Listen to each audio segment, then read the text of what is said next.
ಹೆಸರು ಧನುಷ್ ಅಂತ, ಇವನ ಹೆಸರು ಬಸನಗೌಡ ಅಂತ. ನಾವು ಈ ಸತಿ ಸಂಭ್ರಮ ಶನಿವಾರ ಅಂತ ಕನ್ನಡದಲ್ಲಿ ಎಲ್ಲ ಕಡೆ ಆಚರಿಸಿದ್ದಾರೆ. ನಮ್ಮ ಸ್ಕೂಲಲ್ಲೂ ಸಹ ಆಚರಿಸಿದ್ದೀವಿ. ಹಾಗಾಗಿ ನಾವು ಈ ಸತಿ ಪೊಲೀಸ್ ಸ್ಟೇಷನ್ಗೆ ಬಂದಿದ್ದೀವಿ. ಇದ್ರ ಬಗ್ಗೆ ಮಾಹಿತಿ ಸ್ವಲ್ಪ ಕೊಡ್ತೀನಿ. ಖಂಡಿತ ಕೇಳಿ ಮಾಹಿತಿ. ಸರ್, ಈಗ ನಮ್ಮ ಸುತ್ತಮುತ್ತ ಗಾಡಿಗೆ ಏನಾದರೂ ತೊಂದರೆ ಆಗ್ತಿದೆ, ಗಲಾಟೆ ಆಗ್ತಿದೆ, ಅದ್ರ ಬಗ್ಗೆ ಮಾಹಿತಿ ಕೊಡೋದು ನಾವು ಯಾರಿಗೆ ದೂರನ್ನು ಸಲ್ಲಿಸಬೇಕು? ದೂರನ್ನು ಅಲ್ಟಿಮೇಟ್ ಪೊಲೀಸ್ ಸಲ್ಲಿಸಬೇಕು. ಅದ್ರ ವಿಧಾನ ಬಹಳಷ್ಟಿದೆ. ಒಂದು, ನೀವು ಕರೆ ಮಾಡಿ ತಿಳಿಸ್ಬೋದು. ಹೇಳೋದಲ್ಲ 112 ಕರೆ ಮಾಡಿ ತಿಳಿಸ್ಬೋದು. 112 ಕರೆ ಮಾಡಿ ತಿಳಿಸಿದ ತಕ್ಷಣ ನಿಮಗೆ ಇಮಿಡಿಯೇಟ್ ರೆಸ್ಪಾನ್ಸ್ ಆಗಿ ಅವ್ರು ಬರ್ತಾರೆ. ನೆಕ್ಸ್ಟ್ ಹಂತದಲ್ಲಿ ನೀವು ಬಂದು ಲಿಖಿತವಾಗಿ ದೂರು ನೀಡಬೇಕನ್ನೋ ಸಂದರ್ಭದಲ್ಲಿ ಸ್ಟೇಷನ್ ಬರಬೇಕು. ಒಂದು ವೇಳೆ ನೀವೇನಾದರೂ ಅಸಹಾಯಕರಾಗಿದ್ರೆ, ಒಂದು ವೇಳೆ ವಯಸ್ಸಾದವರಾಗಿದ್ರೆ, ನಡೀಲಿಕ್ಕೆ ಸಾಧ್ಯವೇ ಇಲ್ಲ, ಸ್ಟೇಷನ್ ಬರ್ಲಿಕ್ಕೆ ಸಾಧ್ಯ ಇಲ್ಲ ಸಂದರ್ಭದಲ್ಲಿ ನಾವೇ ಕೂಡ ಸ್ಟೇಷನ್ ಬಂದು ಕಂಪ್ಲೇಂಟ್ ಮಾಡ್ತೀವಿ. ಸಪೋಸ್ ನೀವು ಗಲಾಟೆ ಮಾಡ್ಕೊಂಡಿರ್ತೀವಿ, ಗಲಾಟೆ ಮಾಡ್ಕೊಳಪ್ಪ ಹಾಸ್ಪಿಟಲ್ ಅಡ್ಮಿಟ್ ಆಗಿರ್ತಾರೆ, ಅಂತ ಸಂದರ್ಭದಲ್ಲಿ ಖುದ್ದು ನಾವೇ ಹಾಸ್ಪಿಟಲ್ಗೆ ಬಂದು ನಾವೇ ದೂರು ತಗೊಂಡು ನಾವೇ ತನಿಖೆ ಮಾಡ್ತೀವಿ. ಇವೇನು ಸ್ಟೇಷನ್ಗೆ ಬರಬೇಕು ಅಂತ ಹೇಳಿ ಬೇಸ್ಡ್ ಆನ್ ಆ ಸಂದರ್ಭದಲ್ಲಿ ಯಾವ ರೀತಿ ಆಗ್ತದೆ. ಅಂದ್ರೆ ಬರೀಕ ಬರಲ್ಲ, ಅವರು ಸಣ್ಣ ವಯಸ್ಸಲ್ಲೇ ಬರೆಯೋದು ಏನು ಗೊತ್ತಿರಲ್ಲ, ಹಾಗೆ ವಯಸ್ಸಾಗಿರುತ್ತೆ, ಎತ್ತಿಲಕ್ಕಾಗಲ್ಲ, ಅಂತವರೆಲ್ಲ ಕಂಪ್ಲೇಂಟ್ ಕೊಡ್ಬೇಕಾಗಿತ್ತು ಸರ್. ಅವಾಗ ಏನ್ ಮಾಡ್ತೀರಿ ಸರ್? ಕಂಪ್ಲೇಂಟ್ ಕೊಡ್ಬೇಕಂತಂದ್ರೆ ಸಾಮಾನ್ಯವಾಗಿ ವಯಸ್ಸಾದಂಥವ್ರು ಕಂಪ್ಲೇಂಟ್ ಸ್ಟೇಷನ್ ಬಂದು ಕೊಡ್ಲಿಕ್ಕೆ ಆಗತ್ತಂದ್ರೆ ಖುದ್ದು ನಾವೇ ಹೋಗಿ ಕಂಪ್ಲೇಂಟ್ ಮಾಡ್ತೀವಿ. ಸಪೋಸ್ ಏನಾದರೂ ಮೆಡಿಕಲ್ ಎಮರ್ಜೆನ್ಸಿ ಅಂತಂದ್ರೆ ನಾವೇ ಹಾಸ್ಪಿಟಲ್ಗೆ ಹೋಗಿ ನಮ್ಗೆ ಹಾಸ್ಪಿಟಲ್ ಇಂಟಿಮೇಷನ್ ಬರುತ್ತೆ ಅಂತ ಬರುತ್ತೆ. ಸೊ ಈ ಥರ ವ್ಯಕ್ತಿಗಳಿಗೆ ಅಡ್ಮಿಟ್ ಆಗಿದ್ದಾರೆ, ಈ ಕಾರಣದಿಂದ ಅಂತ ಹೇಳಿ. ಸೊ ನಮ್ಮೂರೊಬ್ಬರು SH ಅಂತ ಹೇಳಿದಲ್ಲ, ಮಿನಿಮಮ್ ಹೆಡ್ ಕಾನ್ಸ್ಟೇಬಲ್ ಅವ್ರು ಹೋಗಿ ಆಸ್ಪತ್ರೆಗೆ ಹೋಗ್ತಾರೆ, ಆಸ್ಪತ್ರೆಗೆ ಹೋಗಿ ಅವ್ರಿಗೆ ಸ್ಟೇಟ್ಮೆಂಟ್ ಮಾಡ್ಕೊಂತಾರೆ.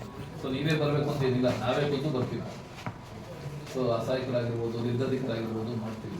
ಸೊ ಕೇವಲ ಅಸಹಾಯಕರಂತಲ್ಲ, ಸಪೋಸ್ ಮೆಡಿಕಲ್ ಎಮರ್ಜೆನ್ಸಿ ಬಿಟ್ಟರೆ ನಿಮ್ಗೆ ಆಕ್ಸಿಡೆಂಟ್ ಆಗಿರುತ್ತೆ, ನೀವು 112 ಮಾಡಿದ್ರೆ ಇಮೇಟ್ ನಾವೇ ಸ್ಪಾಟ್ ಇರುತ್ತೆ ಬೇಸ್ಡ್ ಆನ್ ಇನ್ಸಿಡೆಂಟ್ ಮೇಲೆ.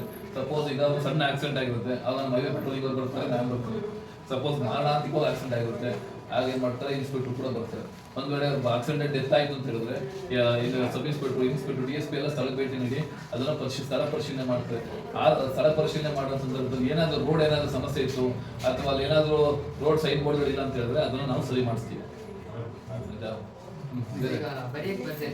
ಬರೆಯಕ್ಕೆ ಬರ್ದವ್ರಿಗೆ ಏನ್ ಮಾಡೋದು ಹೇಳಿದ್ರೆ ಅವ್ರನ್ನ ಮುಂದೆ ಕೂರಿಸ್ಕೊಂಡು ನಾವು ಕೇಳ್ತೀವಿ, ಅವ್ರು ಏನ್ ಹೇಳ್ತಾರೆ ಅದನ್ನ ನಾವು ಬರೆದು ಅವ್ರು ಕೊಡ್ತೀವಿ. ಅದನ್ನ ಓದ್ಬಿಟ್ಟು ಅವರು ಸೈನ್ ಹಾಕ್ತಾರೆ. ಸೈನ್ ಹಾಕಿ ಬರ್ಲಿರ್ತದೆ. ಏನ್ ರೆಡ್ಡಿಂಗ್ ಕಲರ್ ಅಂತ ನಮ್ಮಲ್ಲಿ ಬ್ಲೂಯಿಂಗ್ ಕಲರ್ ಬರೀ ಬ್ಲಾಕಿಂಗ್ ಕಲರ್ ರೆಡ್ಡಿಂಗ್ ಕಲರ್ ಬರಬೇಕು ಅಂತೀವಿ. ಸೊ ನಮ್ಮಲ್ಲಿ FIR ಅಂತ ಏನಂದ್ರೆ, ಈಗ ಸಪೋಸ್ ನೀವೇನಾದ್ರು ಕಂಪ್ಲೇಂಟ್ ಕೊಡ್ಲಿಕ್ಕೆ ಬಂದ ಸಂದರ್ಭದಲ್ಲಿ ಸೊ ನಮ್ಮಲ್ಲಿ 3 ಥರ ಕಂಪ್ಲೇಂಟ್ ಇರುತ್ತೆ. ಸಪೋಸ್ ಏನ್ ಮಾಡ್ತೀವಿ, ಈಗ ನಿಮ್ಮ ಮಾಸ್ಟರ್ ಅವರಿಂದ 10,000 ದುಡ್ಡು ಇಸ್ಕೊಂಡಿರ್ತಾರೆ, ಬಟ್ ದುಡ್ಡು ಕೊಡ್ತಾ ಇರಲ್ಲ. ಅವ್ರು ಬಂದು ಕಂಪ್ಲೇಂಟ್ ಅಂತ ಕೊಡ್ತಾರೆ, ಸರ್ ನಾನು ದುಡ್ಡು ಇಸ್ಕೊಂಡ್ಬಿಟ್ಟಿದ್ದಾರೆ, 10,000 ಕೊಡ್ತಾರೆ, ದಯವಿಟ್ಟು ನಾನು ಕೊಡಿಸ್ಕೊಡಿ ಅಂತ ಹೇಳ್ತಾರೆ. ಸೊ ಅವ್ರೇನು ಕೊಡ್ತಾರೆ, ಕಂಪ್ಲೇಂಟ್ ಕೊಡ್ತಾ ಇದ್ದಾರೆ, ಮನವಿ ಕೊಡ್ತಾ ಇದ್ದಾರೆ. ಅರ್ಥ ಆಗ್ತಿದೆಯಾ? ಸೊ ಮನವಿ ಕೊಡ್ತಾ ಇದ್ದಾರೆ, ಅದಕ್ಕೆ FIR ಮಾಡಲ್ಲ ನಾವು. ಮನವಿ ಕೊಡ್ತಾ ಇದ್ದಾರೆ, ಆದಂತ ನಾವೇನ್ ಮಾಡ್ತಾರೆ, ಗಮನ ತರ್ತೀವಿ. ನೋಡಿ ಸ್ವಾಮಿ ಇದ್ರ ಸ್ಟೇಷನ್ ಬಂದರೆ 10,000 ಕೇಳ್ತಾ ಇದ್ದಾರೆ ಅಂತ ಅವ್ರ ಗಮನಕ್ಕೆ ನಾವು ತರ್ತೀವಿ, ಕೊಡ್ತೀವಿ. ಒಂದು ವೇಳೆ ನೆಕ್ಸ್ಟ್ ಲೆವೆಲ್ ಏನಂತಂದ್ರೆ ಇವ್ರು ಹೇಳ್ತಾರೆ, ನೋಡಿ ಸ್ವಾಮಿ 10,000 ನನಗೆ ಈ ತರ ಕೊಡ್ಬೇಕಿತ್ತು, ನನಗೆ ಇವರು 10,000 ಚೆಕ್ ಕೊಟ್ಟಿದ್ದಾರೆ, ಆದ್ರೆ ಚೆಕ್ ಬೌನ್ಸ್ ಆಗಿದೆ, ಇವ್ರು ವಂಚನೆ ಮಾಡ್ಬೇಕು ಅನ್ನೋ ಉದ್ದೇಶದಿಂದನೇ ನನಗೆ ಈ ತರ ಮೋಸ ಮಾಡಿದ್ದಾರೆ ಅಂತ ಹೇಳಿದ್ರೆ ನಾವು FIR ಹಾಕ್ತೀವಿ. FIR ಅಂದ್ರೆ ಏನು ಅಂತಂದ್ರೆ, ಪ್ರಾಥಮಿಕ FIR ಫುಲ್ ಫಾರ್ಮ್ ಏನಂತ ಹೇಳಿದ್ರೆ ಫಸ್ಟ್ ಇನ್ವೆಸ್ಟಿಗೇಷನ್ ರಿಪೋರ್ಟ್ ಅಂತ ಹೇಳಿ. ಸೊ ಅದೇನಂತ ಹೇಳಿದ್ರೆ ನೀವು ಕಂಪ್ಲೇಂಟ್ ಕೊಡ್ತೀರಿ, ಈಗ ನಿಮ್ಮ ಮಾಸ್ಟರ್ ಕಂಪ್ಲೇಂಟ್ ಕೊಡ್ತಾರೆ, ಆ ಕಂಪ್ಲೇಂಟ್ ಕೊಟ್ಟಿದ್ದಲ್ಲಿ ಸೊ ನಮ್ಮ ಒಂದು FIR ಕಾಪಿ ನಮ್ಮ ಆ FIR ನಲ್ಲಿ ಏನೇ ಇರುತ್ತೆ ಅಂತ ಹೇಳಿದ್ರೆ FIR ಸಂಖ್ಯೆ ಇರುತ್ತೆ, ಯಾವ ಸ್ಟೇಷನ್ ಅಂತ ಇರುತ್ತೆ, ಯಾವ ಟೈಮ್ ಅಂತ ಇರುತ್ತೆ, ಅದು ಕಂಪ್ಲೇಂಟ್ ಡೀಟೇಲ್ಸ್, ಅಕ್ಯೂಸ್ ಡೀಟೇಲ್ಸ್, ಏನೇನು ಕಳ್ಕೊಂಡಿದ್ದೀರಿ, ಮತ್ತೆ ಒಂದು ನಿಮ್ಮ ಏನು ಬ್ರೀಫ್ ಫ್ಯಾಕ್ಟ್ ಬರ್ಕೊಟ್ಟಿದೆ ಒಂದು FIR ಕಾಪಿ ಕೊಡ್ತೀನಿ ನಿಮಗೆ, ಅದು ನೀವು ನೋಡಬಹುದು. FIR ಜೊತೆ ಒಂದು ಪ್ರೈಮರಿ ರಿಪೋರ್ಟ್ ಅಷ್ಟೇ.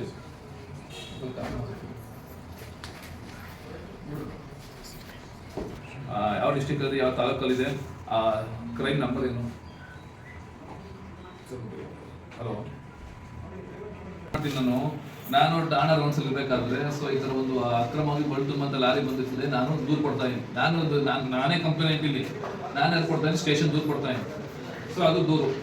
ಈಗ ನೀವೇ ನೋಡ್ತಾ ಇದ್ರಿ, ನೀವು ಪ್ರತಿಯೊಬ್ಬರು ಕೊಡ್ತೀನಿ, ಇದು ದೂರು ಬಂದು ಈ ದೂರು ಕೊಟ್ಟಲ್ಲಿ ಏನ್ ಮಾಡ್ತೀವಿ, ಸೊ ನೀವು ನೋಡ್ತಾ ಇದ್ರಲ್ಲ, ಇದು ರಿಸೀವ್ ಮಾಡ್ಕೊಂಡ ದೂರು. ಇದು ಏನಂತ ಬರೀತಾರೆ, ಈ ದಿನಾಂಕ 10/7/2025 1:30 ಗಂಟೆಗೆ PSI ಅಭಿಷೇಕ್ ಅವರು ಠಾಣೆಯಲ್ಲೇ ನೀಡಿದ್ದು ವರದಿಯನ್ನು ಸ್ವೀಕರಿಸಿ ಠಾಣಾ ಮೋ ನಂಬರ್ 56/2025 ಕಲಂ 303 ಸಬ್ಸೆಕ್ಷನ್ 2 BNS ವಿದ್ಯೆ ಪ್ರಕರಣ ದಾಖಲಿಸಿರುತ್ತೇನೆ ಅಂತ ಅವರು ಪ್ರಕರಣ ಸ್ವೀಕರಿಸಿರ್ತಾರೆ. ನೀವು ಕೊಟ್ಟದ್ದನ್ನು ಅಷ್ಟೇ ನಾವು ಈ ಥರ ಸ್ವೀಕಾರ ಮಾಡ್ತೀವಿ. ಸ್ವೀಕಾರ ಮಾಡೋದು ಏನು ಮಾಡ್ತಾರೆ, FIR ಮಾಡ್ತೀವಿ. FIR ಮಾಡಿದ್ರೆ FIR ಕಾಪಿ 2 ಪೇಜ್ ಇದೆಲ್ಲ FIR ಕಾಪಿ. FIR ಒಟ್ಟು 14 ಪ್ರಶ್ನೆಗಳಿರ್ತದೆ, 14 ಪ್ರಶ್ನೆಗಳನ್ನ ತುಂಬಿ ನಾವು ಕೊಡ್ತೀವಿ. ಯಾರೇ ಬಂದು ದೂರು ಕೊಟ್ಟರು ಕೂಡ ಅವ್ರಿಗೆ ಫ್ರೀಯಾಗಿ ಒಂದು FIR ಕಾಪಿ ಕೊಡ್ತೀವಿ. ಸೊ FIR ಕಾಪಿ ಬೇರೆ ಅಂದ್ರೆ ಇಲ್ಲ ಸರ್. ಸೊ ಬೇಲ್ ಅಂತಂದ್ರೆ ಸಪೋಸ್ ಈಗೆಲ್ಲ ನಾನು ಹೇಳ್ದೆ, ರಜಿತ್ ಸ್ಕಂತ ಹೊಡೆದಿರ್ತಾನೆ, ನಾವೇನ್ ಮಾಡ್ತೀವಿ, ರಜಿತ್ನ ಅರೆಸ್ಟ್ ಮಾಡ್ತೀವಿ. ಹೊಡೆದಕ್ಕೆ ಅರೆಸ್ಟ್ ಮಾಡಲ್ಲ, ನಾನು ಉದಾಹರಣೆ ಕೊಡ್ತಾರೆ. ಅರೆಸ್ಟ್ ಮಾಡೋದನ್ನ ಏನ್ ಮಾಡ್ತೀವಿ, ಸಪೋಸ್ ಈಗ ಅವ್ನಿಗೇನಾದ್ರೂ ತೀವ್ರಕರ ಗಾಯ ಆಗಿ 307 ಕೇಸ್ ಆಗಿರುತ್ತೆ, ಅಂದ್ರೆ ಬಹಳ ತೀವ್ರಕರ ಅಪರಾಧಗಳನ್ನು ಅರೆಸ್ಟ್ ಮಾಡಿ JC ಪ್ರೊಡ್ಯೂಸ್ ಮಾಡ್ತೀವಿ. JC ಪ್ರೊಡ್ಯೂಸ್ ಮಾಡಿಸಿದಲ್ಲಿ ಕೋರ್ಟ್ ಅವ್ನಿಗೆ ಏನು ಮಾಡುತ್ತೆ, ಬೇಲ್ ಕೊಡುತ್ತೆ ಒಂದು ವಾರ 15 ದಿನ ಆದ್ಮೇಲೆ. ಅದನ್ನ ನಾವು ಬೇಲ್ ಅಂತಂದ್ರೆ ಮಾಮೂಲಿ ಇಂಟ್ರಿಮ್ ರಿಲೀಫ್ ಅಂತೀವಿ, ರಿಲೀಫ್ ಅಂತಂದ್ರೆ ಸೊ ಜೈಲು ಹೋಗಿ ಶಿಕ್ಷಣ ಬಂದು ಸಾಕು ಹೋಗಿರ್ತೇವೆ. ಸಪೋಸ್ ಅಪರಾಧ ಏನಾದರೂ ತೀವ್ರಕರವಾಗಿಲ್ಲ, ಅದೆಷ್ಟು ಒಂದು ಕೋಲ್ ಮಾತ್ರ ಹೊಡೆದ ಅಂತ ಹೇಳಿದ್ರೆ ನಾವು ಸ್ಟೇಷನ್ನೇ ಬೀಳ್ಕೊಡ್ತೀವಿ. ನಿಮ್ಗೇನು ಜೈಲಿಗೆ ಹೋಗೋಂಥ ಅಗತ್ಯ ಇರಲ್ಲ, ಅಂತ ಏನು ರೂಢಿಗತ ಅಪರಾಧ ಇಲ್ಲ ಅಂತ ಹೇಳಿ ನಾವು ಅದು ಸ್ಟೇಷನ್ಗೆ ಬೀಳ್ಕೊಡ್ತೀವಿ. ಸ್ಟೇಷನ್ ಬಿಲ್ಲು ಬೇಸ್ಡ್ ಆನ್ ಅಪರಾಧ ತೀವ್ರತೆ ಮೇಲೆ ಡಿಪೆಂಡ್ ಆಗುತ್ತೆ. ನೀನೇನಾದ್ರೂ ಕೊಲೆ ಮಾಡಿದ್ರೆ ನಿಮಗೆ ನಾವು ಬೇಲ್ ಕೊಡಲ್ಲ, ನಿಮಗೆ ಕೋರ್ಟೇ ಬೇಲ್ ಕೊಡಬೇಕು. ಸಣ್ಣ ಪುಟ್ಟ ಗಲಾಟೆ ನಾವು ಬೇಲ್ ಕೊಡ್ತೀವಿ. ನಾನು ಅಪರಾಧ ತೀವ್ರತೆ ಮೇಲೆ ಡಿಪೆಂಡ್. ನೀನೇನಾದ್ರೂ ನನ್ಗೆ ಕೊಡದ ಅಂತ ಹೇಳಿದ್ರೆ ನೀನು ನಾನು ಬೇಲ್ ಕೊಡ್ತೀವಿ, ಸ್ಟೇಷನ್ ಬೇಲ್ ಕೊಡ್ತೀವಿ. ನೀನು ನಾನು ಕೊಲೆ ಮಾಡಿದ್ರೆ ನಾನು ಬೇಲ್ ಕೊಡಲ್ಲ, ಕೋರ್ಟಿಗೆ ಬೇಲ್ ಕೊಡ್ತೀವಿ. ಅಪರಾಧ ತೀವ್ರತೆ ಮೇಲೆ ಸರ್, ಈಗ ಅಪರಾಧಿನ ಎಷ್ಟು ದಿನದೊಳಗೆ ಜೈಲು ಇಮಿಡಿಯೇಟ್ ನಾನೇನು ಅರೆಸ್ಟ್ ಮಾಡಿದ್ರೆ 24 ಗಂಟೆಗಳು ನನ್ನ ಜೈಲು ಕೊಡ್ಬೇಕು ಅಂದ್ರೆ ಬೇಲ್ ಕೊಡ್ಬೇಕು. ಈಗ ಅಪರಾಧಿಗಳು ಯಾವ ಅಂದ್ರೆ ಅಪರಾಧ ಮಾಡಿರ್ತಾರಲ್ಲ ಸರ್, ಅವ್ರಿಗೆ ಯಾವ ಶಿಕ್ಷೆ, ಯಾವ ತರದ ಅದು ಅಪರಾಧ ಶಿಕ್ಷೆ ಯಾವ್ದು ತೀವ್ರತೆ ಮೇಲೆ. ಈಗ ಸಪೋಸ್ ನೀವು ಕೊಲೆ ಮಾಡ್ತಿದ್ರೆ ಕನಿಷ್ಠ 10 ಶಿಕ್ಷೆ. ನೀವೇನಾದ್ರೂ ಕೊಲೆ ಮಾಡೋ ಉದ್ದೇಶದಿಂದ ನೀವೇನಾದ್ರೂ ಲಾಂಗ್ ಮಚ್ಚು ಬೀಸ್ತಿದ್ರೆ 7 ಶಿಕ್ಷೆ. ಅಥವಾ ನಾನೇನಾದ್ರೂ ನಿಮಗೆ ಅವಾಚ್ಯವಾಗಿ ಬೈದೆ ಅಂತ ಹೇಳಿದ್ರೆ 6 ತಿಂಗಳು ಶಿಕ್ಷೆ. ಅಥವಾ ಆ ಥರ ಬೇಸ್ಡ್ ಆನ್ ಅಪರಾಧ ತೀವ್ರತೆ ಮೇಲೆ. ಸರ್, ಈಗ ಅಪರಾಧ ಇರ್ತಾರೆ ಸರ್, ಅವ್ರಿಗೆ ಯಾವ ಥರ ವ್ಯವಸ್ಥೆ ಇರುತ್ತೆ ಸರ್? ಅಪರಾಧಿ ವ್ಯವಸ್ಥೆ ಅಂತ ಹೇಳಿದ್ರೆ ಅಲ್ಲಿ ಒಂದು ಸೆಲ್ ತೋರಿಸ್ತೀನಿ. ಇಷ್ಟು ಒಂದು ಸೆಲ್ ಇರುತ್ತೆ, ಆ ಸೆಲ್ಲಲ್ಲಿ ಇಡ್ತೀವಿ. ಎಲ್ಲರೂ ನೀಡಲ್ಲ, ಅದೇ ಯಾರು ಅಬ್ಸ್ಕಾಂಡಿಂಗ್ ಹೆಚ್ಚು ಓಡೋ ಸಾಧ್ಯತೆ ಇರುತ್ತೆ ಅವ್ರನ್ನ ಇರ್ತೀವಿ. ಅವ್ರಿದ್ದು ಅವ್ರನ್ನ 24 ಗಂಟೆ ನಾವೇನು ಅವ್ರನ್ನ ಇಟ್ಕೊಂತೀವಿ. ಅವಾಗ ಊಟ ತಿಂಡಿ ಎಲ್ಲ ವ್ಯವಸ್ಥೆ ಕೊಡ್ತೀವಿ. ಸ್ಟೇಷನ್ ಮಿನಿಮಮ್ ಎಷ್ಟು ಇರ್ಬೋದು ಅಂತ ಹೇಳಿದ್ರೆ 24 ಗಂಟೆ ಅಷ್ಟೇ ಸರ್. ಹಾಗೆ ಈಗ ಪೊಲೀಸ್ ಸ್ಟೇಷನ್ ಜೈಲಿ ಇರುತ್ತಲ್ಲ ಸರ್, ಅವಾಗ ನೀವು ಕೈದಿಗಳು ಅಂದ್ರೆ ಅಪರಾಧಿಗಳು ಇರ್ತಾರಲ್ಲ ಸರ್, ಅವ್ರು ಏನಾದ್ರು ಈಗ ಸ್ಟೇಷನ್ ಮುಂದ್ಗಡೆ ಬಂದು ಗಲಾಟೆ ಮಾಡೋದಾಗ್ಲಿ ಆ ಥರ ಏನಾದ್ರು ಮಾಡಿದ್ರೆ ನೀವು ಅವ್ರ ಮೇಲೆ ಆಕ್ಷನ್ ತಗೊಳ್ತೀರಾ ಸರ್? ಅಂದ್ರೆ ಲಾಠಿ ಚಾರ್ಜ್ ಮಾಡಿ ಸ್ಟೇಷನ್ ಮುಂದೆ ಮಾಡಿದ್ರೆ ಅಂತಲ್ಲ, ನಿಮ್ಮ ಮನೆ ಮುಂದೆ ಯಾರು ಗಲಾಟೆ ಮಾಡಿ ಅವ್ರನ್ನ ಮಾಡ್ತೀವಿ. ಈಗ ಶೃಂಗೇರಿ ಪೊಲೀಸ್ ಠಾಣೆ ಎಷ್ಟು ಸಿಬ್ಬಂದಿ? ನಮ್ಮಲ್ಲಿ ಒಟ್ಟು ಸಿಬ್ಬಂದಿ ಸ್ಟ್ರೆಂತ್ ಬಂದು 37. ಈ ಆ್ಯಸಪ್ನ 32 ಜನ ಇದೆ ಸರ್. ಈಗ ಬಾಲಾಪರಾಧಿ ಮತ್ತು ಅಪರಾಧಿಗಳಂತ ಇರ್ತಾರೆ ಸರ್, ಅಂದ್ರೆ ಬಾಲಾಪರಾಧಿಗಳಲ್ಲಿ ಯಾರು ಸರ್? ಬಾಲ ಅಪರಾಧಿ ಅಂತ ಹೇಳಿದ್ರೆ ಯಾರ್ಯಾರು ಸೊ ನಮ್ಮ ಜುವೆನೈಲ್ ಜಸ್ಟಿಸ್ ಆಕ್ಟ್ ಅಂತ ಒಂದು ಕಾನೂನು ಇದೆ. ಸೊ ಯಾವ ಅಪರಾಧಿ 18 ವರ್ಷ ಕೆಳಗಡೆ ಇರ್ತಾನೋ ಅದನ್ನ ಬಾಲ ಅಪರಾಧಿ ಅಂತ ಹೇಳ್ತೀವಿ. ಬಾಲ ಅಪರಾಧಿ ಅಂತ ಹೇಳಿದ್ರೆ ನಿಮ್ಮನ್ನೇನು ಫ್ರೀಯಾಗಿ ಬಿಟ್ಬಿಡಲ್ಲ, ಇದು ನೆನಪಿರಲಿ. ನಿಮಗೂ ಕೂಡ ಜೈಲ್ ಇದೆ. ಜೈಲ್ ಅಂದ್ರೆ ಸೆಲ್ ಇರಲ್ಲ ಅಷ್ಟೇ. ಏನ್ ಹೇಳಿ, ಸೆಲ್ ಇರಲ್ಲ. ಅವ್ರಿಗೆ ಸೆಲ್ ಅಂತ ಏನು ಮಾಮೂಲಿ ಈ ಥರ ಬೇಡಿ ಆಗ್ತಾರಲ್ಲ ಆ ಥರ ಸೆಲ್ ಇರಲ್ಲ. ನಿಮ್ಗೆ ಇಟ್ಕೊಂಡು ಮನೆ ಇರುತ್ತೆ ಅಷ್ಟೇ. ಮನೆ ಒಳಗೆ ಕೂಡ ಹಾಕೋದು ಒಂದೇ, ಸೆಲ್ ಒಳಗಡೆ ಕೂಡ ಹಾಕೋದು ಒಂದೇ. ವ್ಯತ್ಯಾಸ ಇದೆಯಾ? Freedom is freedom. ನೆನಪಿದ್ಯಾ? ನಿಮಗೆ ಫ್ರೀಡಮ್ ಬಗ್ಗೆ ಅರ್ಥ ಆಗಲ್ಲ, ಮುಂದೆ ಗೊತ್ತಾಗುತ್ತೆ. ನಿಮ್ಮನ್ನ 24 ಗಂಟೆ ಹೊತ್ತಿನ ಮನೆಯೊಳಗೆ ಕೂಡ ಹಾಕೋದು ಏನು ನಿಮಗೆ ಹಿಂಸೆ ಆಗುತ್ತೆ. ಅದೇ ಆ ಫ್ರೀಡಮ್ ಕಿತ್ಕೊಳ್ಳೋ ಅದೇ ಶಿಕ್ಷೆ ನಿಮಗೆ. ನಿಮ್ಮ ಮನೆ ಒಳಗೆ ಎಲ್ಲೋ ಕೆಲವರು ಅವ್ರನ್ನ ಜೈಲಿಗೆ ಹಾಕ್ತಾರೆ, ನಮ್ಮನ್ನ ಜೂನಲ್ಲಿ ಹೋಗ್ ಹಾಕ್ತಾರೆ ಅಂತ ಅನ್ಕೊಂಡಿದ್ರಿ. ಅದು ತಪ್ಪು. Freedom is freedom. ನೀವು ಸೆಲ್ಲಲ್ಲಿದ್ರು ಜೈಲೇ, ನೀವು ಮನೆ ಒಳಗೆ ಕೂಸಿದ್ರು ಜೈಲೇ. ಇದು ನೆನಪಿರ್ಲಿ. ನೀವು ನಾನು ಬಾಲ ಅಪರಾಧಿ, ನನ್ನನ್ನು ಪೊಲೀಸರು ಫ್ರೀಯಾಗಿ ಬಿಡ್ತಾರೆ ಅಂತ ಅನ್ಕೊಂಡ್ರೆ ನಿಮ್ಮ ಭ್ರಮೆ ಇದು. ಈಗ ಬಾಲಾಪರಾಧಿ ಮತ್ತು ಅಪರಾಧಿಗಳು ಇರ್ತಾರಲ್ಲ ಸರ್, ಅವರಿಬ್ರು ಒಂದೇ ಇದ್ರಲ್ಲಿ ಬಿಡ್ತೀರಾ ಸರ್? ಇಲ್ಲಪ್ಪ, ಇದನ್ನ ಇಲ್ಲ. ಬಾಲ ಅಪರಾಧಿಯನ್ನ ನಾವು ಸಪ್ರೇಟ್ ಹೋಮ್ ಇರುತ್ತೆ ಅವ್ರಿಗೆ, ಜೈಲ್ ಹಾಕಲ್ಲ. ಅವ್ರು ಏನಾದ್ರು ಶಿಕ್ಷೆ ಕೊಡ್ತೀರಾ ಸರ್? ಶಿಕ್ಷೆ ಕೊಡೋದು ಜುವೆನೈಲ್ ಜಸ್ಟಿಸ್ ಬೋರ್ಡ್, ನಮ್ಮ ಜುವೆನೈಲ್ ಜಸ್ಟಿಸ್ ಬೋರ್ಡ್ ಅಂತ ಇರುತ್ತೆ, JJB ಬೋರ್ಡ್. ಅವ್ರಿಗೆ ಅದು ಸ್ಪೆಷಲ್ ಜಡ್ಜ್ಗಳು ಇರ್ತಾರೆ, ಸೈಕ್ಯಾಟ್ರಿಸ್ಟ್ ಇರ್ತಾರೆ. ಅವ್ರನ್ನ ಇಂಪ್ರೂವ್ ಮಾಡ್ತಾರೆ. ಅವ್ರು ಏನಾದ್ರು ಕೂಡ ಅಪರಾಧವನ್ನ ಮಾಡೋ ಈ ಪ್ರವೃತ್ತಿ ಉಳ್ಳವರಲ್ಲ ಅವರು, ಆದ್ರೆ ಏನೋ ಆ ಕ್ಷಣಕ್ಕೆ ಮಾಡಿರ್ತಾರೆ ಅಂತ ಹೇಳಿದ್ರೆ ಅವ್ರಿಗೆ ಕಡಿಮೆ ಶಿಕ್ಷೆ ಇರ್ತದೆ. ಆ ಥರ ಸೈಕ್ಯಾಟ್ರಿಸ್ಟ್ ಇದ್ದಾರ ಮಾಡ್ತಾರೆ, ನಾವು ಇದ್ದಾರ ಮಾಡ್ತಾರೆ, ಸೈಕ್ಯಾಟ್ರಿಸ್ಟ್ ಜಡ್ಜ್ ಕೂತು ಇದ್ದಾರ ಮಾಡ್ತಾರೆ. ನೀವು ಮಾಹಿತಿ ಕೊಡುವಾಗ ಪೋಕ್ಸೋ ಕಾಯ್ದೆ ಪೋಕ್ಸೋ ಕಾಯ್ದೆ ಅಂತಂದ್ರೆ ಮಾಮೂಲಿ ನಿಮಗೆ 18 ವರ್ಷದಲ್ಲಿ ಯಾರೇ ಮಕ್ಕಳಾಗಿರೋರು, ಗಂಡು ಮಕ್ಕಳಾಗಿರೋರು, ಹೆಣ್ಣು ಮಕ್ಕಳಾಗಿ ಯಾರು ಲೈಂಗಿಕವಾಗಿ ತೊಂದರೆ ಕೊಟ್ಟಿದ್ದಾರೆ ಅವ್ರಿಗೆ ಇಮಿಡಿಯೇಟ್ ಪೋಕ್ಸೋ ಅಟ್ಯಾಕ್ ಆಗುತ್ತೆ. ಅವ್ರಿಗೆ ಕನಿಷ್ಠ 10 ಶಿಕ್ಷೆ ಇದೆ, ಬೇಸ್ಡ್ ಆನ್ 10 ವರ್ಷ ಇದೆ, 7 ಶಿಕ್ಷೆ ಇದೆ, 14 ಶಿಕ್ಷೆ ಇದೆ, ಎಲ್ಲ ಶಿಕ್ಷೆ ಇದೆ. ನಿಮ್ಮೆಲ್ಲ ಇದನ್ನೆಲ್ಲ ನಿಮ್ಮ ಟೀಚರ್ಸ್ ನಿಮಗೆ ಅದನ್ನ ಸೆನ್ಸಿಟೈಸ್ ಮಾಡ್ತೀನಿ ಸರ್. ಮತ್ತೆ ಜೈಲು ಒಳಗಡೆ ಅಪರಾಧಿಗಳನ್ನೆಲ್ಲ ಕೆಲಸ ಮಾಡಿಸ್ತಾರಲ್ಲ ಸರ್, ಅದಕ್ಕೆಲ್ಲ ಅಂದ್ರೆ ಅವರಿಗೆ ಸಂಬಳ ಏನಾದ್ರು ಕೊಡ್ತಾರೆ? ಈಗ ಪೊಲೀಸ್ ಹುದ್ದೆಯಲ್ಲಿ ಉನ್ನತ ಹುದ್ದೆ ಪೊಲೀಸಲ್ಲಿ ಒಂದೊಂದು DGIG ಹುದ್ದೆ, director general inspector general police ಅಂತ ಹೇಳಿ ಸರ್. ನೀವೀಗ ಪೊಲೀಸಲ್ಲಿ ಏನೇನು ನೋಡಿದ್ದೀರಿ? ಪೊಲೀಸ್ ಆಗ್ಲಿಕ್ಕೆ ಡಿಪೆಂಡ್. ಪೊಲೀಸ್ ಅಂತ ಹೇಳಿದ್ರೆ ಕೇವಲ ಕಾನ್ಸ್ಟೇಬಲ್ ಅಲ್ಲ, ಕೇವಲ PS ಅಲ್ಲ. ಪೊಲೀಸ್ ಆಗ್ಲಿಕ್ಕೆ ಬಹಳ ಅರ್ಥ ಇದೆ. ನಮ್ಮಲ್ಲಿ ಕಾನ್ಸ್ಟೇಬಲ್ ಇದೆ ಅಂದ್ರೆ DGIG ಒಂದು ಹುದ್ದೆ ಇದೆ. ಕಾನ್ಸ್ಟೇಬಲ್ ಆಗಬೇಕು ಅಂದ್ರೆ PUC ಅರ್ಹತೆ ಇರಬೇಕು. PSI ಕಿಂತ ಅದಕ್ಕಿಂತ ಮೇಲ್ಪಟ್ಟ ಹುದ್ದೆ ಆಗಬೇಕು ಅಂದ್ರೆ ಮಿನಿಮಮ್ ಡಿಗ್ರಿ ಆಗಿರಬೇಕು, ಡಿಗ್ರಿ ಆಗಿರಬೇಕು. ಸರ್ ನೀವೀಗ ಒಬ್ಬ ಅಪರಾಧಿನ ನೀವು ಕೋರ್ಟಿಗೆ ಕರ್ಕೊಂಡು ಹೋಗ್ಬೇಕಾಗಿತ್ತು ಸರ್. ಅವಾಗ ನೀವು ಕರ್ಕೊಂಡು ಹೋಗ್ತಿರ್ತೀರಾ ಅಂದರೆ ನಿಮಗೆ ಶೂಟ್ ಮಾಡೋಂಥದ್ದು ಇದಿರಲಿಲ್ಲ ಸರ್, ಅಂದರೆ ಎನ್ಕೌಂಟರ್ ಮಾಡೋಂಥದ್ದು ಇದಿರಲಿಲ್ಲ ಸರ್. ಆದರೆ ಅವ್ನು ಏನು ಮಾಡ್ತಾನೆ ಅಂದರೆ ಕೊಲೆ ಮಾಡಿರ್ತಾನಲ್ಲ ಸರ್, ಅವನು ತಪ್ಪಿಸ್ಕೋಬೇಕಂತ ಇದು ಮಾಡ್ತಿರ್ತಾರೆ ಸರ್. ಅವಾಗ ನಿಮ್ಮ ಮೇಲೆ ದಾಳಿ ಮಾಡ್ತಾನೆ ಸರ್, ಅಂದರೆ ನಿಮ್ಮ ಕೈಲಿರುವ ಅದನ್ನೆಲ್ಲ ಕಸ್ಕೊಂಡು ನಿಮಗೆ ಇದು ಮಾಡ್ತಾರೆ ಸರ್. ಅವಾಗ ನೀವು ಅವ್ರ ಮೇಲೆ ಅಂದರೆ ಎನ್ಕೌಂಟರ್ ಮಾಡ್ಬೋದು ಸರ್. ನೋಡಿ ಇದೆಲ್ಲ ಲಕ್ಷಕ್ಕೊಂದು ಇನ್ಸಿಡೆಂಟ್ಗಳು, ಇದೆಲ್ಲ ಆಗೋದೇ ಇಲ್ಲ. ಒಬ್ಬ ಆರೋಪಿ ಜೈಲ್ಗೆ ಹೋಗ್ತಾನೆ ಅಂತ ಅವನಿಗೆ ಕನಿಷ್ಠ 3 4 ಜನ ಪೊಲೀಸ್ ಇರ್ತಾರೆ, ಮಿನಿಮಮ್ 3 ಜನ ಇರ್ತಾರೆ. ಅವೆಲ್ಲ ಇನ್ಸಿಡೆಂಟ್ ಆಗೋದಿಲ್ಲ. ಸಪೋಸ್ ಏನಾದರೂ ನಮ್ಮ ಮೇಲೆ ದಾಳಿ ಮಾಡಕ್ ಬಂದ, ನಮ್ಮ ಜೀವಕ್ಕೆ ತೊಂದರೆ ಇತ್ತು ಅಂತ ಹೇಳಿದ್ರೆ ಆ ಟೈಮಲ್ಲಿ ನಾವು ನಮ್ಮ ರಕ್ಷಣೆಗೋಸ್ಕರ ನಾವು ಬೇಕಿದ್ರೆ ಫೋರ್ಸ್ನ ಬಳಸ್ಬೋದು.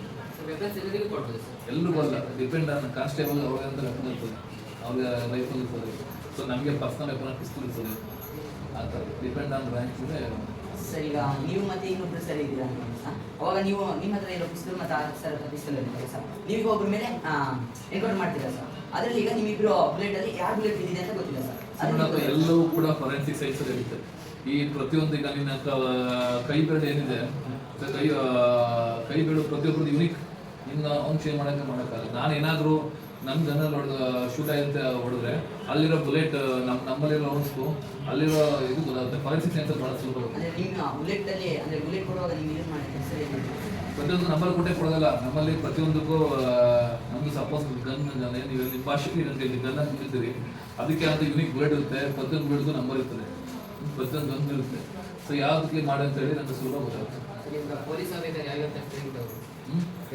ಟ್ರೈನಿಂಗ್ ಅನ್ನೋಕ್ಕಿಂತ ಹೆಚ್ಚಾಗಿ ನಮಗೆ ಸ್ವಲ್ಪ ಪೊಲೀಸ್ ಕಾನ್ಸ್ಟೇಬಲ್ PSI ಆಗಬೇಕು ಅಥವಾ IPS ಆಗಬೇಕು ಅಂತ ಹೇಳಿದ್ರೆ ಮಿನಿಮಮ್ ಕ್ವಾಲಿಫಿಕೇಶನ್ ಇರುತ್ತೆ. ಇಷ್ಟೇ ನಮ್ಮಲ್ಲಿ ಈಗ ಸದ್ಯಕ್ಕೆ ಹೆಣ್ಮಕ್ಳಾದರೆ 158 ಸೆಂಟಿಮೀಟರ್ ಇರಬೇಕು, ಹೆಣ್ಮಕ್ಳು 168 ಸೆಂಟಿಮೀಟರ್ ಹೈಟ್ ಇರಬೇಕು, ಫಿಸಿಕಲಿ ಕ್ವಾಲಿಫೈಡ್ ಆಗಿರಬೇಕು. ಸೊ ಕೇವಲ ನೀವು ನಾಲೆಡ್ಜ್ ಇತ್ತು ಅಂತಂದರೆ ನಮ್ಮಲ್ಲಿ ಪೊಲೀಸಲ್ಲಿ ಸಾಧ್ಯ ಇಲ್ಲ. ಫಿಸಿಕಲ್ ಫಿಟ್ ಇರಬೇಕು, ಈಗ ಹೈ ಜಂಪ್ ಮಾಡಬೇಕು, ರನ್ನಿಂಗ್ ಇದೆ, ಭಾಳಷ್ಟು ಇದೆ. ಅದು ಪ್ರತಿ ಬಾರಿ ರಿವೈಸ್ ಆಗ್ತಾ ಹೋಗ್ತದೆ. ಈಗ ಅಪರಾಧಿಗಳ ಬೇಡಿ ಆಗ್ತದೆ ಸರ್. ಹ್ಯೂಮನ್ ರೈಟ್ಸ್ ಪ್ರಕಾರ ಯಾವ ಅಪರಾಧಿ ಎಲ್ಲ ಅಪರಾಧಿ ಬೇಡಿ ಹಾಕೋದಿಲ್ಲ. ಸೊ ಯಾವ ಅಪರಾಧಿ ಅಬ್ಸ್ಪೆಂಡ್ ಆಗ್ತಾನೆ, ಭಾಳ ವೈಲೆಂಟ್ ನೇಚರ್ ಇದ್ರೆ ಅವ್ನು ನಾವು ಬೇಡಿ ಹಾಕ್ತೀವಿ, ಎಲ್ರಿಗೂ ಹಾಕಲ್ಲ. ಬೇಡಿ ಮತ್ತು ಪಿಸ್ತೂಲು ನೀವು ಉಪಯೋಗಿಸುವಂಥ ಅಂದರೆ ಅಪರಾಧಿಗಳಿಗೆ ಏನೇನು ಟ್ರೀಟ್ಮೆಂಟ್ ಅದನ್ನೆಲ್ಲ ಉಪಯೋಗಿಸ್ತಿಲ್ಲ ಸರ್, ಅದನ್ನೆಲ್ಲ ಸ್ವಲ್ಪ ತೋರಿಸ್ತೀವಿ. ನೀವೆಲ್ಲ ಇಬ್ಬರು ಮಾಸ್ಟರ್ ಈಗ ನಮ್ಮ ಸಹಪಾಠಿಗಳು ನಿಮ್ಮನ್ನು ಪ್ರಶ್ನೆ ಕೇಳಿ ಏನಾದರೂ ಸರ್ಗೆ ಲೇಟ್ ಆಗುತ್ತೆ. ಗನ್ನಲ್ಲಿ ಒಟ್ಟು ಎಷ್ಟು ಬುಲೆಟ್ ಇದೆ ಸರ್? ಗನ್ನು ಯೂಸ್ ಮಾಡ್ತೀರಾ ಸರ್? ಸೊ ಪಿಸ್ತೂಲಲ್ಲಿ ಬೇಸ್ಡ್ ಆನ್ ಪಿಸ್ತೂಲ್ ನಮ್ಮಲ್ಲೊಂದು ನಮ್ಮ ಸಾಮಾನ್ಯವಾಗಿ 6 ಹಾಕ್ತೀವಿ, ರೈಫಲ್ ಜಾಸ್ತಿ ಹಾಕ್ತೀವಿ. ಸರ್ ರೈಫಲ್ ಅಂದರೆ ತೋರಿಸ್ತೀನಿ, ರೈಫಲ್ಲು ಸೆಸಲಾದು ತೋರಿಸ್ತೀನಿ. ಕೇಳಿ ಏನು ಮುಚ್ಚುಮರ ಏನಿದೆ ಕೇಳಿ. ಪೂರ್ಣಿಮಾ ಏನೋ ಕೇಳಿದ್ರೆ ಅದೇನು ಹೇಳಿದ್ನಲ್ಲ ನಿಮ್ಮೆಲ್ಲ ಏನು ರಿಮೈಂಡ್ ರೂಮ್ ಅಂತ ಇಲ್ಲ ನಮಗೆ. ಸೊ ರಿಮೈಂಡ್ ರೂಮ್ ಮಳೆಗಾಲದ್ದು ರಿಮೈಂಡ್ ರೂಮ್ ಅಂತ ಹೇಳ್ತಾ ಇದ್ವಿ, ರಿಮೈಂಡ್ ರೂಮ್ ಅಂತ ನಾವೇನು ಹೇಳಕ್ ಹೋಗಲ್ಲ. ಸೊ ನೀವೇನಾದರೂ ಕಳ್ತನ ಮಾಡ್ತಂತ ಹೇಳಿದ್ರೆ ನಾವೇನು ಮಾಡ್ತೀವಿ, ಸೊ ಏನಾದರೂ ನಮ್ಮಲ್ಲಿ ಏನಂದ್ರೆ ಆ ಅಪರಾಧವನ್ನು ನಾವು ಜುವೆನೈಲ್ ಜಸ್ಟಿಸ್ ಬೋರ್ಡ್ ಅಂತ ಇರುತ್ತೆ, ಅಲ್ಲೊಬ್ಬರು ಜಡ್ಜ್ ಇರ್ತಾರೆ. ಆ ಜಡ್ಜ್ ಮುಂದೆ ನಿಮ್ಮನ್ನ ಪ್ರೊಡ್ಯೂಸ್ ಮಾಡ್ತೀವಿ. ಜಡ್ಜ್ ಮತ್ತು ಸೈಕಾಟ್ರಿಸ್ಟ್ ನಿಮ್ಮನ್ನ ಮಾತಾಡಿಸ್ತಾರೆ. ಸೊ ನೀವು ಮಾತಾಡಿದ ತಕ್ಷಣ ಅವ್ರಿಗೆ ಗೊತ್ತಾಗುತ್ತೆ ನೀವು ಅಪರಾಧ ಮಾಡಿದಿರೋ ಇಲ್ವೋ, ಅಥವಾ ನಿಮಗೆ ಈ ಥರ ಏನು ಈ ಭಾಷೆ ರಿಮೈಂಡ್ ರೂಮ್ ಅಂತ ಹೇಳ್ತೀವಿ, ಅದು ಅಗತ್ಯ ಇರುತ್ತೆ. ರಿಮೈಂಡ್ ರೂಮ್ ಅಂತಂದ್ರೆ ಕೇವಲ ನೀವು ಬಾಲಮಂದಿರ ಅಂತ ಹೇಳ್ತೀವಿ. ಬಾಲಮಂದಿರ ಅಂದ್ರೆ ನಿಮ್ಗೆ ಎಲ್ಲ ಇರ್ತದೆ, ಆಟ ಆಡಿಕೋಸ್ಕರ ಆ ಬಾಲಮಂದಿರ ಅಂತ ಹೇಳಿದ್ರೆ ಅದು ರಿಮೈಂಡ್ ರೂಮ್. ಜಸ್ಟ್ ಮೇಜರ್ಗಳಿಗೆ ಯಾಕೆ ನಿಮ್ಮನ್ನ ಸೇರಿಸಲ್ಲ ಅಂತಂದ್ರೆ ಮೇಜರ್ಗಳು 18 ವರ್ಷ ಮೇಲ್ಪಟ್ಟವ್ರಿಗೆ ನಿಮ್ಮನ್ನು ಯಾಕೆ ಸೇರಿಸಲ್ಲ ಅಂತಂದ್ರೆ ಅವರೆಲ್ಲ ರೂಢಿಗತ ಅಪರಾಧಿಗಳಿರ್ತದೆ. ಅವ್ರ ಜೊತೆ ಒಂದು ಮಕ್ಕಳು ಸೇರಿಸಿದ್ರೆ ಸೊ ನಿಮ್ಮ ಮೈಂಡ್ ಬ್ರೈನ್ ವಾಶ್ ಮಾಡಿ ನಿಮ್ಮನ್ನ ಅಪರಾಧನೆಲ್ಲ ಇಂಟ್ರೊಡ್ಯೂಸ್ ಮಾಡ್ತಾರೆ ಅನ್ನೋ ಬೈದನ್ನ ಇದು ಮಾಡ್ತೀವಿ ಸರ್. ಅದು ನಿಮ್ಮ ಸ್ಟಾರ್ ಇದೆ ಸರ್, ಅದೇನೇನು ಡಿನೋಟ್ಸ್ ನಮ್ಮ ರ್ಯಾಂಕ್ ಮೇಲೆ ಡಿನೋಟ್ ಮಾಡ್ತೀವಿ. ನಮ್ಗೆ 2 ಸ್ಟಾರ್ ಇದೆ, ನಾನು ಸಬ್ ಇನ್ಸ್ಪೆಕ್ಟರ್, 3 ಸ್ಟಾರ್ ಇನ್ಸ್ಪೆಕ್ಟರ್. ನನಗೆ ಇದೆಯಲ್ಲ ಇದಿಲ್ಲ ನನಗೆ ಇದು ಬ್ಲೂ ಕಲರ್ ಇದೆ BSP. ಹಂಗೆ ಡಿನೋಟ್ಸ್ ಬೇಸ್ಡ್ ಆನ್ ರ್ಯಾಂಕ್ ಮೇಲೆ ಸ್ಟಾರ್ ಕೊಡ್ತೀವಿ.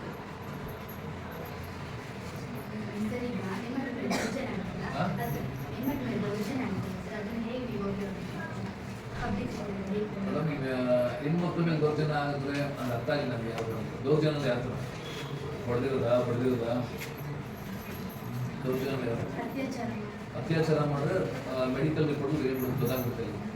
ಪೊಲೀಸ್ಗೂ ಹಾಗೂ ಟ್ರಾಫಿಕ್ ಪೊಲೀಸ್ಗೂ ಸೊ ಈಗ ನಮ್ಮಲ್ಲಿ ಶೃಂಗೇರಿ ಒಂದು ಸಣ್ಣ ಊರಾದ್ರಿಂದ ನಮ್ಮಲ್ಲಿ ಪೊಲೀಸ್, ನಮ್ಮಲ್ಲಿ law and order, crime, traffic ಎಲ್ಲ ಒಂದೇ.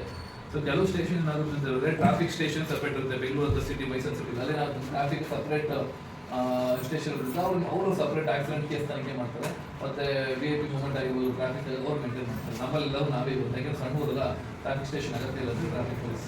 ನಿಮಗೆ ಮೇಲೆ ನಿಮ್ಮ ಮೇಲೆ ಅಧಿಕಾರಿಗಳು ಇರ್ತಾರೆ ಸರ್, ದಿನಕ್ಕೆ ಇಷ್ಟು ಕೇಸ್ ಆಗ್ಬೇಕಂತ ನಮ್ಗೆ ಏನಾದರೂ ರೂಲ್ಸ್ ಏನಾದರೂ ಇದೆ ಸರ್? ಸರ್ ಮತ್ತೆ ಈಗ 18 ವರ್ಷದ ಮಕ್ಕಳೆಲ್ಲ ಗಾಡಿ ಎಲ್ಲ ಓಡಿಸ್ತಾ ಬರ್ತಿರ್ತಾರಲ್ಲ ಸರ್, ಅವಾಗ ನೀವು ಏನಾದರೂ ಅವ್ರನ್ನ ಹಿಡಿದ್ರೆ ಅವ್ರಿಗೆ ಏನು ಫೈನ್ ಎಲ್ಲ ಕಟ್ತಾರೆ? 18 ವರ್ಷದ ಮಕ್ಕಳು ಸಾಮಾನ್ಯವಾಗಿ ನಮ್ಮಲ್ಲಿ 18 ವರ್ಷ ಮಕ್ಕಳಿಗೆ ಓಡಿಸಿದ್ರೆ ಅವ್ರದ್ದು ಏನಿರಲ್ಲ, ಯಾಕಂದ್ರೆ DL ತಗೊಬೇಕು ಅಂದ್ರೆ ಕನಿಷ್ಠ 18 ವರ್ಷ ಆಗಿರುತ್ತೆ. 18 ವರ್ಷ ಆಗಿರೋ ಮಕ್ಕಳೇನಾದ್ರು ಗಾಡಿ ಡ್ರೈವ್ ಮಾಡುತ್ತೆ ಹೇಳಿದ್ರೆ ಅವ್ರಿಗೆ 25,000 ದಂಡ ಇದೆ. ನಿಮ್ಮ ತಂದೆ ಅಥವಾ ನಿಮ್ಮ ತಾಯಿಗೆ 6 ವರ್ಷ ಜೈಲು ಶಿಕ್ಷೆ ಇದೆ. ನೆನಪಿಗಳು 6 ವರ್ಷ ಅಂದ್ರೆ 6 ತಿಂಗಳು. ಅಂದರೆ ಮಕ್ಕಳನ್ನ ಮಾತ್ರ ಜೈಲಿಗೆ ಹಾಕೋದು ಸರ್. ಅಪ್ಪ ಅಮ್ಮ ಮಾತ್ರ ಮಾಡ್ತಾರೆ ಸರ್. ಅಪ್ಪ ಅಮ್ಮನಲ್ಲ ಅಪ್ಪನ ಅದೇ ಯಾರ ಹೆಸರಲ್ಲಿ ಇರುತ್ತೋ ಅವ್ರು ಇಲ್ಲ ಅವ್ರ ಅಪ್ಪನೇ ಸುತ್ತಲ್ಲ. ಅಪ್ಪ ಇರಲ್ಲ ಸರ್, ಅಮ್ಮ ಯಾರ ಹೆಸರಲ್ಲಿ ಅವ್ರನ್ನ ಹಿಡಿಯಲ್ಲ ಸರ್. ಹಾಂ ಗಾಡಿ ಯಾರ ಹೆಸರಲ್ಲಿ ಇರ್ತಾ ಅವ್ರನ್ನ ಏನು ಹಿಡಿಯಲ್ಲ ಸರ್. ಅಂದರೆ ಈಗ ಗಾಡಿ ತಗೊಂಡಿರ್ತಾರೆ ಸರ್. ಅಪ್ಪ ಇಲ್ಲ, ನೀನು ಗಾಡಿ ಓಡಿಸ್ತಾ ಇರ್ತೀಯ ಆಯ್ತಾ? ಯಾರು ಗಾಡಿ ಓಡಿಸ್ತೀಯ? ನಾನು ಯಾರು ಗಾಡಿ ಓಡಿಸ್ತೀಯ? ಬೇರೆ ಸರ್ ಬೇರೆ ಬೇರೆ ಯಾರು? ಸರ್ ಈಗ ಫ್ರೆಂಡು ಅಥವಾ ಫ್ರೆಂಡಿನ ಅಪ್ಪ ಅವ್ರ ಅಪ್ಪನ ಹಾಕ್ತೀನಿ. ಅವ್ರ ಅವ್ನು ನಮ್ಮ ಅಪ್ಪನ ಬಿಡ್ತೀರಾ?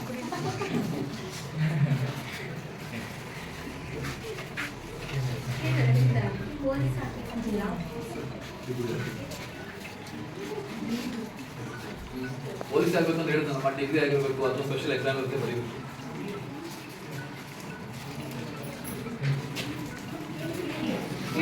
ಮೀಟಿಂಗ್ ಇದೆ ಸರ್.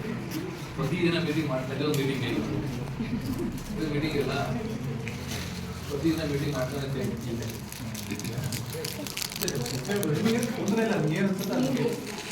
ಸೆಲ್ಲಲ್ಲಿ ಸರ್ ನಿಮಗೆ ಎಷ್ಟು ವರ್ಷದ ರಿಟೈರ್ ಆಗುತ್ತೆ? 60 ವರ್ಷಕ್ಕೆ ಈಗ ಮಾರ್ಚ್ ಅಷ್ಟೇ ಎಲ್ಲರೂ ಗೌರ್ಮೆಂಟ್ ಜಾಬ್ ಬಂದರೆ ನಿಮ್ಗೆ ಬೇಕಾದ್ರೆ ಹೊರಗಡೆ ಹೋಗ್ಬೋದು. ನೀವು ಇಲ್ಲಿ ಕೆಲಸಕ್ಕೆ ಬಂದು ಎಷ್ಟು ನಾನು 4 ವರ್ಷ ಆಯ್ತು. ಏನಿಲ್ಲ ಸಮಸ್ಯೆ ಇಲ್ಲ ಕೇಳಿ. ಅದಕ್ಕೆ ಕೇಳ್ತಿದ್ರೆ ಅಲ್ಲಿ ಸ್ಕೂಲ್ನಲ್ಲಿ ಈಗೆಲ್ಲ ಆಯ್ತು. ಸರ್ ವರ್ಗಾವಣೆ ಆಗಬೇಕಂದ್ರೆ ಏನು ಮಾಡ್ಬೇಕು? ವರ್ಗಾವಣೆ ಆಗಬೇಕು ಅಂದ್ರೆ ಮನವಿ ಕೊಡಬೇಕು. ನನಗೆ ಇಷ್ಟು ನನಗೆ ಇದು ಸ್ಟೇಷನ್ ಬೇಕು ಕೊಡಿ ಅಂತ ನಮಗೆ ಕೊಟ್ಟರೆ ಅವರು ಕಾಲಿಗೂ ಕೊಡ್ತಾರೆ. ಕಾಲಿಲ್ಲ ಅಂತಾರೆ ಕಾಲಿಲ್ಲ. ಸರ್ ಈಗ ಒಬ್ಬ ಕೈದಿ ಇರ್ತಾನೆ ಸರ್, ಅಂದರೆ ಅವನು ಅಂದರೆ ಕೋರ್ಟಲ್ಲಿ ಜೈಲಿಗೆ ಹೋದ್ಮೇಲೆ ಅವ್ರಿಗೆ ಶಿಕ್ಷೆ ಎಲ್ಲ ಕೊಡ್ತಾರೆ ಸರ್. ಅಂದರೆ ಈಗ ಅವ್ನು ಕದ್ದಿರ್ತಾನೆ, ಅವ್ನು ಬಾಯಿ ಬಿಡ್ತಿರಲ್ಲ, ಅವನಿಗೆ ಏನಾದರೂ ಇಷ್ಟ ಕದ್ದಿರ್ತಾನೆ, ಬಾಯಿ ಬಿಡ್ತಾನೆ, ಬಾಯಿ ಬಿಡ್ತಾನೆ. ಅದಕ್ಕೆ ತಾನೇ ಕದ್ದಿರ್ತಾನೆ. ಅಲ್ಲ ಸರ್, ಅವನು ಏನೇ ಮಾಡಿ ನೋಡಪ್ಪ ಈಗ ನೀನು ನಮ್ಮ ಮನೆ ಕಲಿಕೆ ಅಂತ ಅನ್ಕೋ, ನೀನೇ ಕಲಿತು ನನಗೆ ಗೊತ್ತಾಗುತ್ತೆ. ಸ್ಕ್ರೀನ್ ನೋಡ್ತೀನಿ, ನಿಮ್ಮ ಮೊಬೈಲ್ ನಂಬರ್ ಎಲ್ಲ ಗೊತ್ತಾಗುತ್ತೆ ನಮಗೆ. ಸೊ ಅದನ್ನ ನಾವು ಕಣ್ಮುಂದೆ ಇಡ್ತೀವಿ. ಈಗ ನೀನು ಗೊತ್ತಿಲ್ಲದ ಮುಚ್ಚಿಡ್ಬೋದು, ಕಣ್ಮುಂದೆ ಇಟ್ಟಾಗ ಅವ್ನು ಬಾಯಿ ಬಿಡ್ಲೇಬೇಕಲ್ಲ ಅಲ್ವಾ?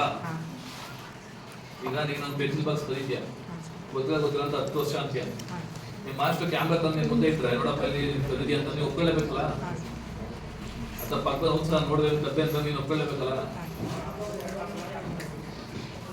ಸರ್ ನಿಮ್ಮಲ್ಲಿ ಟಾರ್ಚರ್ ಮಾಡ್ತಾರೆ, ಅಟೆಂಡ್ ಮಾಡಲಿಕ್ಕೆ ಅವಕಾಶ ಮಾಡ್ತಾರೆ. ಏನು ಟಾರ್ಚರ್?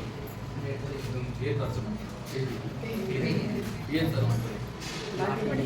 ಲಾಠಿ ನೋಡಿದರೆ ನನಗೆ ಗೊತ್ತಿಲ್ಲಪ್ಪ, ನಾವು ಟಾರ್ಚರ್ ಮಾಡಲ್ಲ. ಕಾಲ್ ಮೇಲೆ ಕಟ್ಟಿ ಅವೆಲ್ಲ ಫಿಲಾಮಲ್ಲಿ ಎಲ್ಲ ಹಿಂಗೆಲ್ಲ ಇಲ್ಲ. ಹಂಗೆ ಮಾಡ್ತಾರೆ.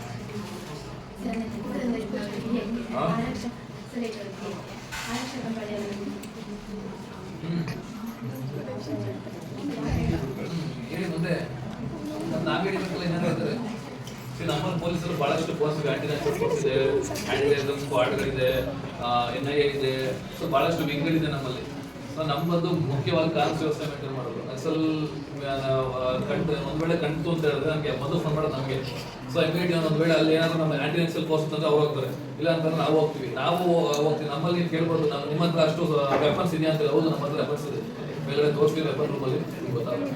ಸರ್ CBI ಅಂದರೆ CBI ಸೆಂಟ್ರಲ್ ಪೊಲೀಸ್ನ ಸ್ಪೆಷಲ್ ವಿಂಗ್ ಅದು. ನಾವು ಸ್ಟೇಟ್ ಗೌರ್ಮೆಂಟ್ ಕಡೆ ಬರ್ತೀವಿ, ಅವರು ಸೆಂಟ್ರಲ್ ಗೌರ್ಮೆಂಟ್ ಕಡೆ ಬರ್ತೀವಿ. CBI ಯಾಕೆ ಅಷ್ಟು ಒತ್ತು ಪಡ್ತಿದ್ರೆ ನಾವು ಸಾಮಾನ್ಯ ಕೇಸ್ ತನಿಖೆ ಮಾಡ್ತೀವಿ.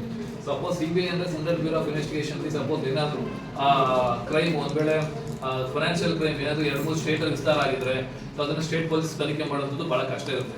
ಅವಾಗ CBI ಎಂಟ್ರಿ ಆಗುತ್ತೆ. ಕೆಲವು ಸ್ಟೇಷನ್ ಕೆಲವು ವಿಚಾರದಲ್ಲಿ ಸ್ಟೇಟ್ ಪೊಲೀಸ್ ಮೇಲೆ ನಂಬಿಕೆ ಇಲ್ಲ ಸಂದರ್ಭದಲ್ಲಿ ಆ ಕೇಸ್ನ ಸೆಂಟ್ರಲ್ ಗೌರ್ಮೆಂಟ್ ತಗೊಬೋದು, CBI ಕೊಡ್ಬೋದು. ಅದೇ ಸ್ಟೇಟ್ ಪೊಲೀಸರು ಬಹಳ ಒತ್ತಡದಿಂದ ಒಂದು ತನಿಖೆ ನಮಗೆ CBI ಕೊಡ್ತಾರೆ ಅಂತ ಹೇಳಿದ್ರೆ ಸ್ಟೇಟ್ ಪೊಲೀಸ್ಗೆ ಕಾಂಪಿಟೆನ್ಸ್ ಇಲ್ಲ ಅಂತಲ್ಲ.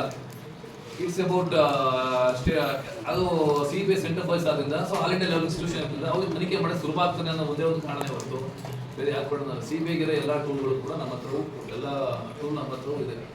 ಸೊ ಕೆಲವು ಸೆಂಟ್ರಲ್ ಫೋರ್ಸ್ ಆದ್ರಿಂದ ಸೊ ಪಾರದರ್ಶಕತೆ ಹೆಚ್ಚಿರುತ್ತೆ. ಆಲ್ ಇಂಡಿಯಾ ಲೆವೆಲ್ 2-3 ಸ್ಟೇಟ್ ಆಗಿರುತ್ತೆ. ಸೊ ನಾವು ನಮಗೂ ತಮಿಳ್ನಾಡು ಫೋರ್ಸ್ಗೆ ಒಂದು ಕೋರ್ಡಿನೇಷನ್ ಕೊರತೆ ಆಗ್ಬೋದು ಅನ್ನೋದ್ರಿಂದ ಮಾತ್ರ CBI ಕೊಡ್ತಾರೆ. ಸೊ ವಾರೆಂಟ್ ಅಂತ ಹೇಳಿದ್ರೆ ಅವರು ಅಪರಾಧ ಮಾಡಿರ್ತಾರೆ, ಅವನ್ನ ನಾವು ಪ್ರೊಡ್ಯೂಸ್ ಮಾಡಿರ್ತೀವಿ, ಅವ್ರೊಂದು ಬೇಲ್ ಆಗಿರುತ್ತೆ. ಬೇಲ್ ಆದ್ಮೇಲೆ ರೆಗ್ಯುಲರ್ ಕೋರ್ಟ್ ಅಟೆಂಡ್ ಆಗಬೇಕು. ಅವ್ನು ರೆಗ್ಯುಲರ್ ಕೋರ್ಟ್ ಅಟೆಂಡ್ ಆಗಲ್ಲ. ಏನ್ ಮಾಡ್ತಾರೆ, ಮೊದಲು ಸಮನ್ಸ್ ಅಂತ ಇರುತ್ತೆ. ಸೊ ಅವ್ನು ರೆಗ್ಯುಲರ್ ಸಮನ್ಸ್ ಅಂದ್ರೆ ಎಷ್ಟು ಕಾಲ ಕೋರ್ಟಿಗೆ ಬನ್ನಿ ಅಂತ ಹೇಳಿ ಅವ್ನು ನೋಟಿಸ್ ಕೊಡ್ತೀವಿ.